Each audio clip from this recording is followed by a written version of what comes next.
Brett Cooper was the schism that broke apart the Daily Wire. I don't think that platform is ever going to be as big as it once was during its heyday. I think they've had their golden age, and it will never come again. All because of Brett Cooper, and the way that she left their company. They really did screw her over. The way it happened was very public. I believe it also coincided with a big falling out with Candace Owens, who is quickly ballooned to become one of the largest conservative pundits out there and is also very influential herself.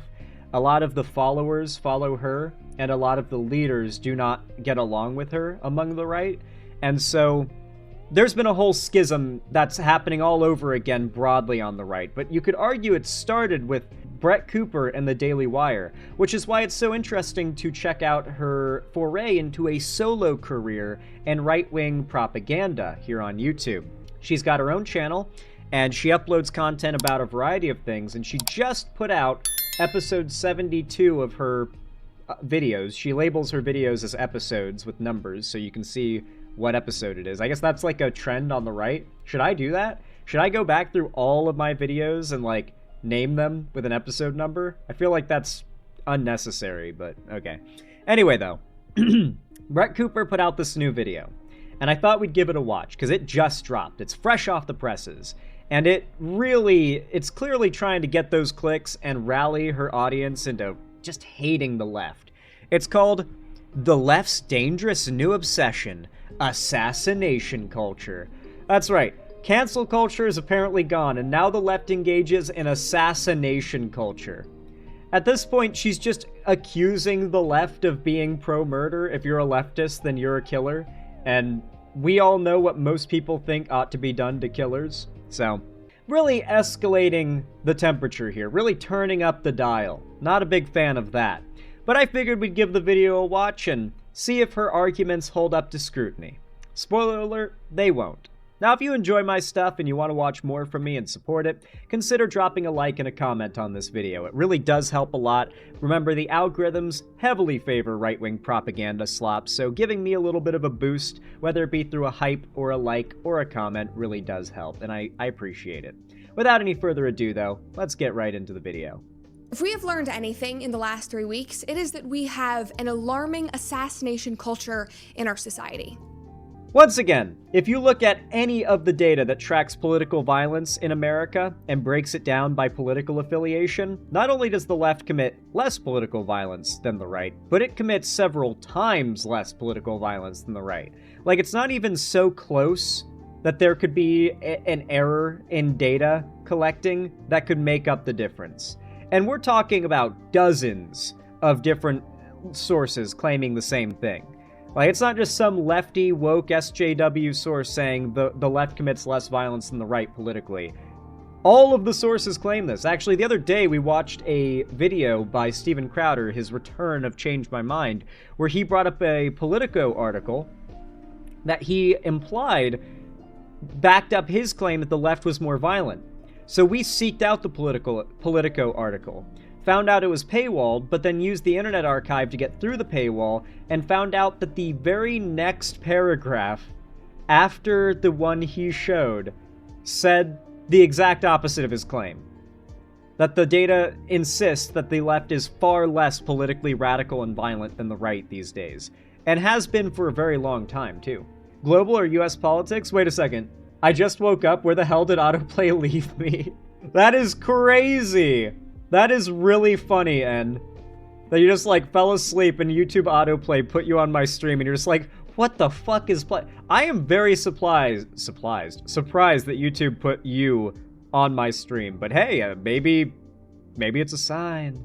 Maybe it's a sign. Thank you for dropping by, regardless, though. Hopefully you stick around. And yes, sorry, mainstream media, it is coming from one side. It is objectively not. Fact check me on the data Because if you think I'm wrong. part of the country doesn't just hate us and hates our values, but they are actively wishing death upon us. And no, this is not some fringe. Since when is wishing death a crime, by the way? Like, seriously. Thought crime? Actual thought crime is what that is. Wishing death on literally anyone should never be a crime or be considered something that's, like, beyond the pale. Like, plenty of people have wished death on, like, a shitty boss or some asshole that fucked them over, right? Like, that's not a crime, okay? Let's not go full Minority Report and start, like, trying to precog arrest people before they've committed the crime. Ideology. This is even coming from Democrat politicians whose cries for murder and violence upon their political opponents is being ignored. Democrat politicians are calling for murder and violence on their political opponents. Give me one example, please. Ignored or actively excused by their own. Literally a couple days ago, or literally like a couple weeks ago, a group of Democrats were murdered, and the terrorist had a list of Democrat politicians and like pro-life, or not pro-life, pro-choice activists on a hit list in their car that they plan to kill. And even after that, a few days ago, a Democrat judge and senator's house burned down. There's still an investigation going, but literally days before, she'd ruled against Trump's a move that Trump had made on immigration. So it's like, I don't know. Not even 5 minutes in, and this is better than reality TV. Hell yeah, welcome to the stream. I'm glad you like it. Own political party. And I'm sure you can guess who they are actively blaming for this type of rhetoric. Now, before we get into that important topic, I want to tell you guys that starting next week, we are going to have a new show schedule for The Brett Cooper Show. We will be releasing episodes now Tuesday, Wednesday, Thursday, and Saturday, so actually 4 days a week now, including that weekend release. I also want to send you guys over to brettcooper.com. Make sure you are signed up for the newsletter because we have some exciting announcements and updates that are coming. My team has been working super hard while I have been in the newborn blissful bubble trenches, whatever you want to call it. And so we are super excited to bring you all of those updates. Now, getting into this story, I want to bring it back to Charlie Kirk. Charlie was assassinated on September 10th. But what you might not know is that back in April, Charlie posted this tweet. He said, "Assassination culture is spreading on the left. 48% of liberals say that it would be at least somewhat justified to murder Elon Musk. 55% said the same thing about Donald Trump. In California, activists are naming ballot measures after Luigi Mangione." Now, okay, for one, there was literally a bipartisan love for Luigi Mangione, okay? But Ben Shapiro put out a video where he was criticizing Luigi Mangione, saying that people were insane for glorifying him, and his own fans, the Daily Wire fan base, ripped Ben Shapiro apart over it, okay? Like, Luigi Mangione is so popular, the left and right have been fighting over who gets to claim him like he's the last piece of meat in the alley, and it's just a bunch of stray dogs fighting over it, okay? Like, let's not even pretend like loving Luigi Mangione is a bad look if it's for the left. Like, the left and right are fighting over ownership of Luigi Mangione, who he belongs to, quote unquote. And so that's one thing. Also, what study was conducted in which they asked people whether they think it is appropriate to murder the President of the United States? Because I don't feel like a lot of people would be willing to respond on that. And the people who would be willing to are probably, you're filtering a lot for the types of people who would probably say yes. What is the sample size for this study? Fox News is apparently the source that's being cited by Charlie Kirk, by the way. I don't believe this, but let's say it's true. Is having an opinion evil now? Like, you're literally demonizing an opinion. One that is not backed up by any kind of data to be being acted upon. No one is acting on this data that you're presenting, because the data in real life on actual crime committed by people doing political violence shows the right does it so many times more than the left, it's not even funny. The same thing about Donald Trump. In California, activists are naming ballot measures after Luigi Mangione. Now, you should also know that just a couple of weeks ago, Luigi Mangione's charges were dropped from a first-degree to a second-degree murder charge.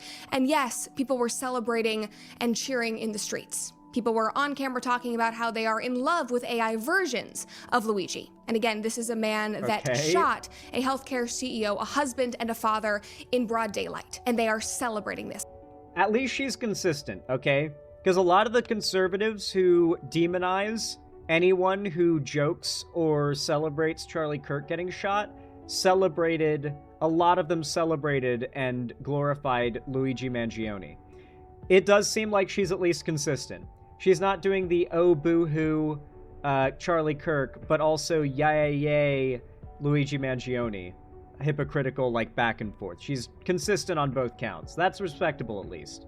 It's like, these are the types of people that Charlie is talking about here. The left is being whipped into a violent frenzy. Any setback, whether losing an election or losing a court case, justifies a maximally violent response. This is the natural outgrowth of left-wing protest culture, tolerating violence and mayhem for years on end. The cowardice. Interesting that he's citing data on a survey of what people's opinions are and not showing the actual crime data, which exists, by the way. The crime data exists. You can just show what side is actually doing the most political violence. That data has been collected year on year. We don't have it for 2025 yet because, well, it hasn't ended. But for 2024, we've got the data, and it does show that political violence is on a downtrend, which is one pretty nice thing to know. I would not have thought that. So the entire narrative that political violence is increasing, granted, we don't know about 2025 yet, at least from a data perspective, there's actually nothing to go off of to claim that. We don't know whether or not political violence is on a decrease, a flat line, or an increase in 2025. But the trend that has been happening since the end of COVID has been a downward one, despite the fact that as it goes down, proportionally, the right still commits several times more violence than the left. Trump coming into office, I would predict that political violence will most likely escalate, but I don't think it'll be by that much. Who knows, though? It might be insane. We don't have any data for 2025 to go off of, only vibes. Of local prosecutors and school officials have turned the left into a ticking time bomb. Now, this tweet went viral quickly after Charlie's assassination for a really important reason, because reading this genuinely gives me chills, because Charlie was talking about the thing that would inevitably take his life. And this is just so I don't know, Brett. I think Candace Owens might be onto something about there being some kind of conspiracy behind Charlie Kirk's death. And I'm not one to typically agree with Candace Owens, but god damn, is she bringing some compelling points to the table. I'm having a hard time denying that. Breaking to go back and read, because the ticking time bomb that he was talking about went off on September 10th, and it has not stopped, because the last 3 weeks have been an incredibly disgusting, horrifying display of violence and this exact assassination culture that Charlie was tweeting about. Because within days of his assassination... Wait, everyone in chat's talking about Brett Cooper getting plastic surgery. Did she? Are people just, like, being misogynistic or memeing, or did she actually get work done?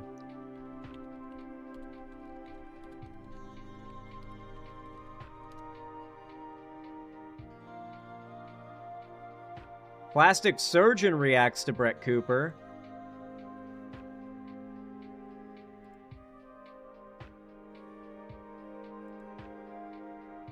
Well, she did a video about plastic surgery being bad. Did she get plastic surgery? That doesn't seem like something she'd do. Okay, she may have, actually. I'm looking at 2 side-by-side photos of her, and she might have, actually. She actually might have gotten plastic surgery at some point. So for reference, by the way, now granted this is a front profile and you're seeing a side profile and people's faces change as they age. Here's her today. Here is an IMDb photo of her from a past, because remember, she was an actress before she did this.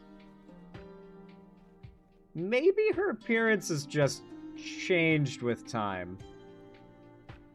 I don't know. It would be really ironic.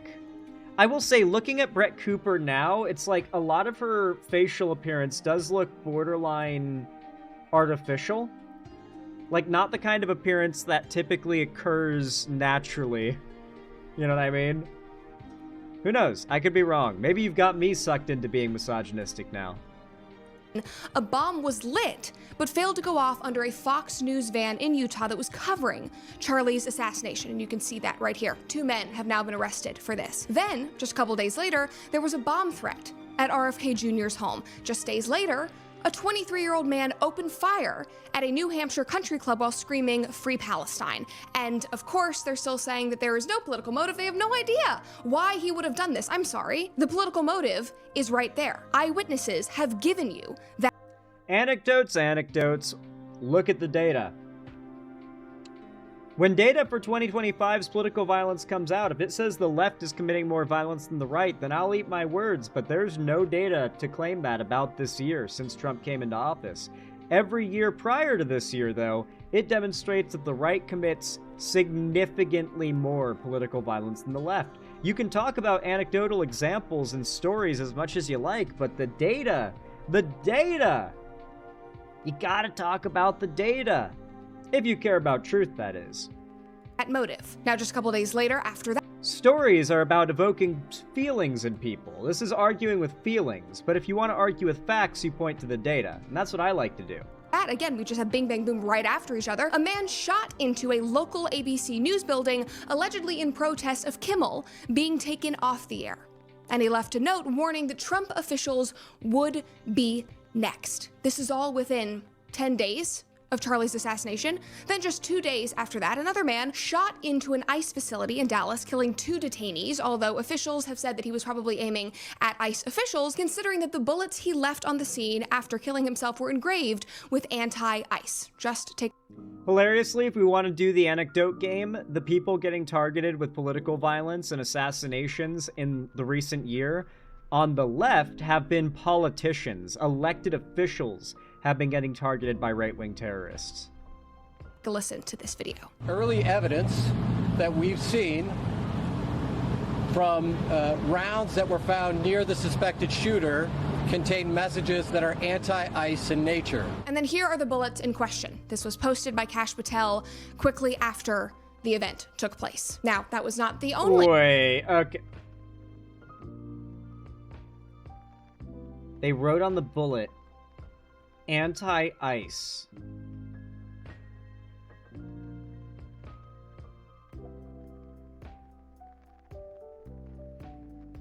That feels like the ICE guys sharpied that on last minute. Like, you can see the ink actively melting off from the water. So there's that. But also, any self-respecting assassin would have enough thought put into their plan that they would have realized the perfect thing to write on the side of their bullet would have been anti-freeze. Think about it. It's right there.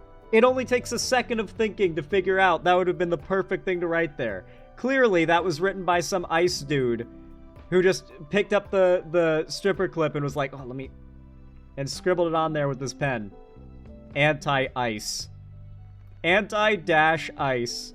In question. This was posted by Kash Patel quickly after the event took place. Now, that was not the only attack on ICE officials, because just this weekend, DHS agents patrolling in Chicago were ambushed and boxed in by 10 different cars with one of the attackers holding up a semi-automatic weapon. Now, the agents obviously opened fire because they were being ambushed, they were about to be attacked, and one of the drivers who was ambushing them was shot. And of course, this is how the mainstream media is covering it. If you Google this story, it says Border Patrol agents shoot armed woman.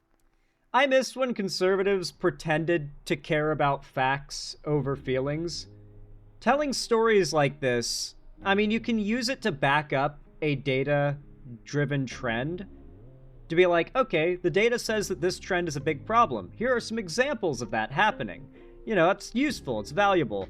But if you don't have the data to back up the idea of a problematic trend you're calling out, and you're just pointing to anecdotes, your claims are no better than like some commentary YouTuber saying that insert new trend or popular thing is a massive problem. Like, this is not real journalism. Let's make that very clear, okay?